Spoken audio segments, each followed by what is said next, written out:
یہ سلیمان علیہ السلام تھے۔ اللہ تعالیٰ نے آپ کو فیصلہ کرنے کی زبردست صلاحیت عطا فرمائی تھی۔ سورۃ الانبیاء آیت 87 میں ہے۔ اور داؤد اور سلیمان کو یاد کیجئے جبکہ وہ کھیت کے معاملے میں فیصلہ کر رہے تھے کہ کچھ لوگوں کی بکریاں اس میں چر چک گئی تھیں اور ان کے فیصلے میں ہم موجود تھے۔ ہوا یہ کہ دو آدمی ہمسائے تھے، ان میں جھگڑا ہو گیا۔ ان میں سے ایک کے پاس کھیت تھا، اس میں اس نے فصل بو رکھی تھی۔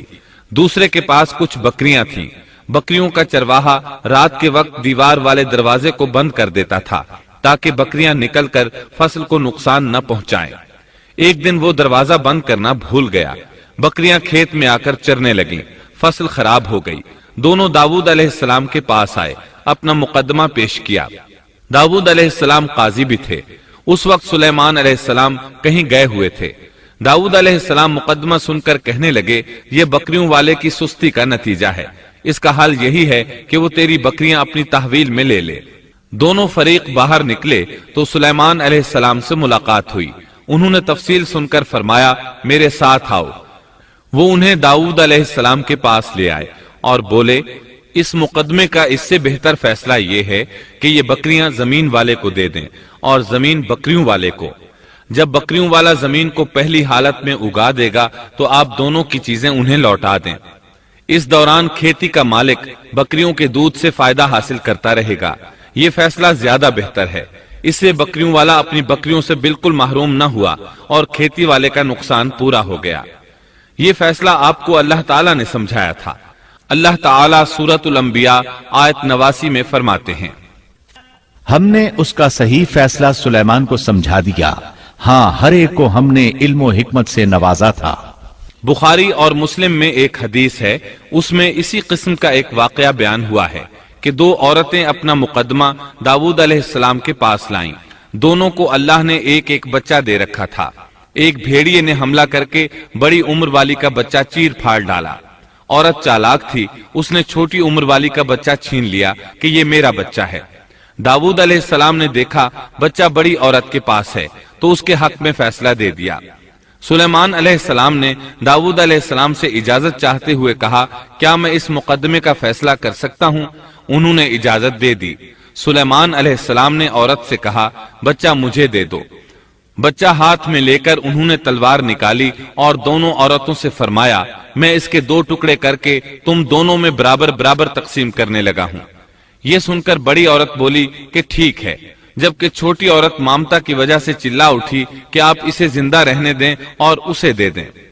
یہ سنتے ہی سلیمان علیہ السلام بول اٹھے، تو ہی اس کی ماں ہے، جس سے اپنے بچے کے ٹکڑے دیکھنا برداشت نہ ہو سکا، پھر بچہ اسے دے دیا۔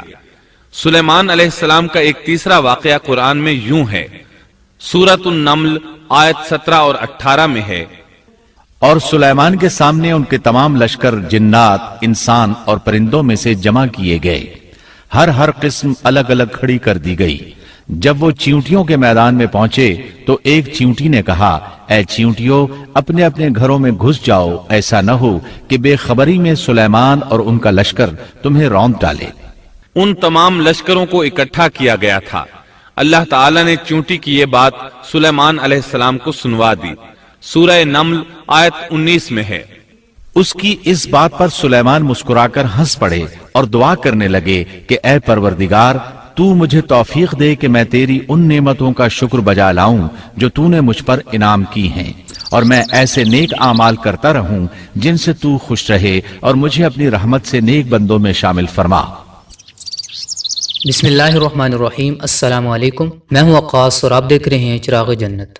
حضرت یونس علیہ السلام جو اللہ تعالیٰ کے ایک پیغمبر ہیں، ان کا ایک واقعہ بہت زیادہ مشہور ہے کہ ان کو مچھلی نے نگل لیا تھا، تو مچھلی کے پیٹ کے اندر انہوں نے اللہ تعالیٰ سے دعا کی تھی، تو اس دعا کی برکت سے اللہ تعالیٰ نے انہیں مچھلی کے پیٹ سے نجات دی اور انہیں صحت عطا فرمائی۔ اور یہ دعا ہمارے لیے بھی بہت زیادہ مفید ہو سکتی ہے۔ اگر اس دعا کو پڑھ کر ہم اللہ تعالیٰ سے اپنی کوئی حاجت مانگتے ہیں تو اللہ تعالیٰ ہماری حاجت پوری کرے گا، ہماری دعاؤں کو قبول کرے گا۔ اور یہ بات آپ صلی اللہ علیہ وسلم نے ارشاد فرمائی۔